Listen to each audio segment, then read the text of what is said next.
Hey, good morning. Granny Gear here for Old Guy and a Bike. You know, the last 10 years have seen a whole lot of changes in what a road bike is, and the modern road bike sure looks a lot different than it did that many years ago. And of all the changes, which one is the most significant change that we've seen? Is it disc brakes? Is it electronic shifting? Is it aero? What is it? Well, I have an opinion on that, and I'll be talking about that in this video. Stay tuned.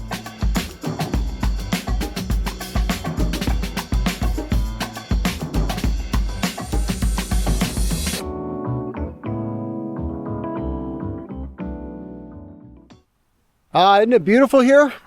Look at this. I'm on the coast of Southern California, right around Ventura. The tide's out. We got the early morning surfers, and they're looking for the perfect wave, I suppose. I'm out on a big training ride today and getting ready for a pretty big event. It's coming up. I'll be riding it on my Time 80HX. Now, I love riding that bike. It is probably my favorite road bike I have ever owned. And it got me thinking the other day, well, just why is that? You know, it does represent, at least in one way or another, all the major changes that we've seen in a modern road bike. But which one of all those changes, which one do I think is the most significant? And I have a thought about that. I'll be stopping along my ride today. I've got I don't know, it's just about 80 miles, not a big ride. And I'll be talking about each one of those things as they come to me in no particular order. And at the end, I think I'm going to narrow it down to what I think has made the most difference as far as this old guy is concerned. All right, I got to get going on my ride. I think the clouds and the fog or whatever is supposed to burn off. It's going to get warm today. I got some climbing to do. I'm going to get on my ride. We will see you in a little bit.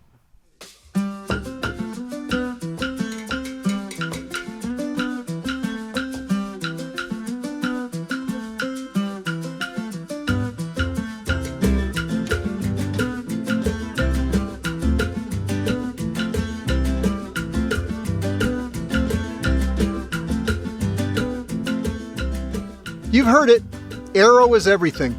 Now, I really don't think aero is everything, but it is something.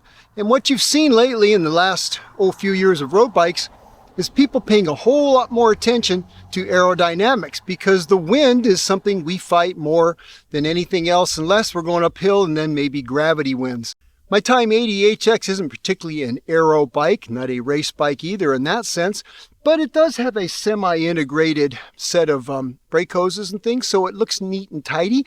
It has a nice silhouette into the wind from the front, and the wheels, these Rolf Prima wheels, well, they're a pretty aerodynamic set of all-around wheels. But is that the best feature of this bike and of the new road bikes? Well, I don't think so, and the reason why is aero, how much that matters really depends upon what you're doing and how you're riding. If you're riding at very moderate paces within groups, you're a more casual rider or more recreational rider, that really may not be the most important thing to you. Maybe comfort is. Now, aero certainly matters, but is that the best thing to come along in the last few years? No, we're going to have to keep searching for that. All right, time to keep riding.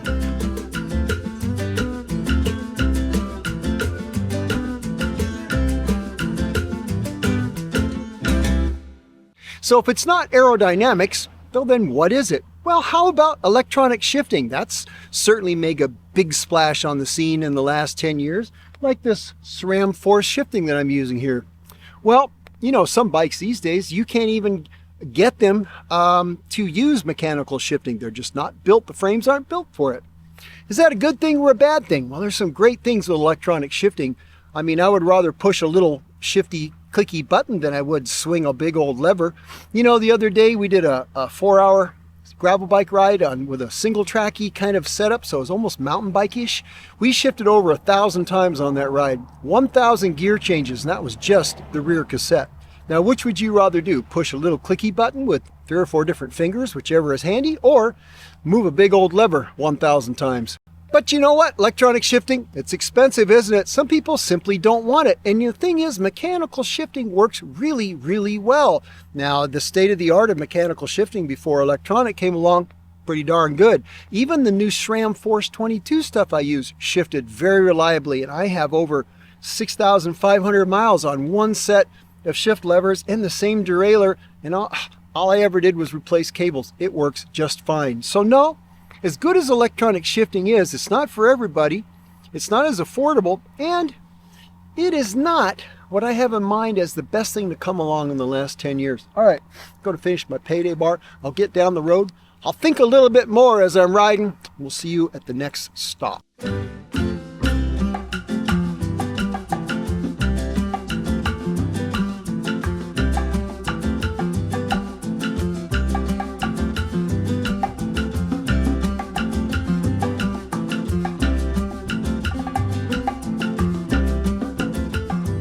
All right, here we are along the beach with the noise of the freeway behind me. So if it's not aerodynamics I'm picking, and it's not electronic shifting as I think the best thing that's happened in the last 10 years, well, what's next? Well, what else has come along? How about disc brakes? Like these right here. You know, when disc brakes came along to road bikes, oh, the weeping and wailing and gnashing of teeth. You thought the world was ending for all pure cyclists who didn't want to give up their rim brakes. After all, a rim brake is just a big disc, right? Well, I'll tell you what, they're not perfect and they do take a little bit more care, but you know what? Everything you want a brake to do when you pull the lever, a disc brake, in my opinion, does it better than a rim brake. But that said, rim brakes have their place. I think in all the years I rode my rim brake custom steel bike, I think there were maybe 2 times in all those years where I thought, hoo, I'm running out of brake. I wish I had discs. But most of the time, they were trouble-free. I don't think in the life of that bike, I ever changed the brake pads. We don't get a lot of wet, gritty weather here that we ride in. They just lasted forever. So for a lot of people, disc brakes are great. If you have small hands or weaker hands, you can get a whole lot more power out of a disc brake easier than you can a rim brake. They're a lot less tiring on your hands. So although disc brakes, they certainly have a great place and I love them on a road bike and I don't want to go back anytime soon, they're not, I think, the best thing to come along in the next few years. But they are involved because in a way, they made my favorite thing possible. All right, that's about it for right now. I'm going to roll down the beach toward my car, and I still got a good 30 miles or so to go. I'll see you somewhere else along the way, and we'll go to number, I think, 4 on my list, and then we'll see if that's my favorite one. All right, got to get going. All right, Granny Gear. So, is this going to be the one? Well, we'll see. So the next thing that comes to mind for me, some of the biggest changes that have come along in the last 10 years for a road bike, it's going to be tubeless tires. Now, tubeless tires are something that a lot of people have simply not adopted for the road, and there's some reasons for that. You know, when I was running tubes on my Kurtlow steel road bike, I would typically get about 1 flat a year. So, I mean, you know, that's not much, is it? And typically it'd be like a little nuisance thorn or a piece of wire from a car tire coming apart, truck tires, that kind of stuff. Now with tubeless, that pretty much ends that. A little thorn like that, as long as you've maintained your sealant, it's just a non-issue. You usually don't even know it, don't even stop riding, you don't even lose pressure. So, you know, tubeless tires for the road, it's a slow adoption compared to mountain bikes and even gravel bikes. But do I think that is the best thing to come along in 10 years? No, I don't think so, because for a lot of people, it's a little bit of unnecessary faffing, and there is the maintenance part to it, which can be daunting, and you still have to carry a tube, because if you cut your tire beyond plugging or repairing, or it doesn't seal, of course, at that point, well, you still got to put a tube in it. So it's not the answer to everything, but it is a good answer to some things. However, it's also a little bit of a key to my last point, which will, I promise, finally be my favorite point. I'm going to save that till I get all the way back on this round trip ride. But in the meantime, I got to get pedaling.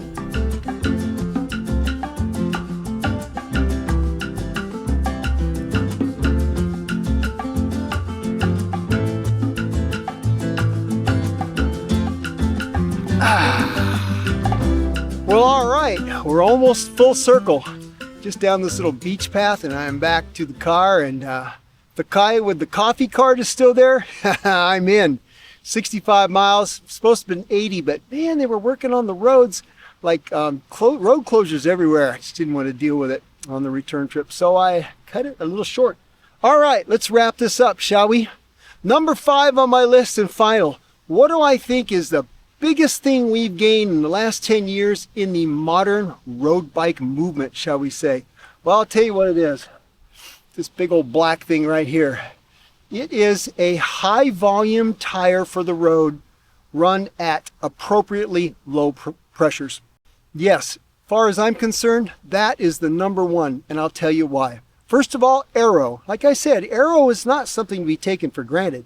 On the other hand, it matters most if you're out by yourself in the wind, really trying to make time. But if you're in a group riding, slowly you're riding uphill a lot, it still matters some, but really very, very little. For a lot of people, aerodynamics is really not that big a deal. And electronic shifting. Well, electronic shifting, it's nifty and all that. It's not necessary. And the benefits for some is good, but on the other hand, if we all lost, all the electrons ran out in our batteries and we had to go back to pushing a cable through a housing with a lever, cycling would not end, and it wouldn't be a terrible thing. So no, while it's nice, it's not really that big a deal either. Disc brakes. Well, disc brakes, I love them. And I also don't love them sometimes because, pads are expensive, and if they need to be bled, it's a thing, right? On the other hand, the performance is undoubtedly there.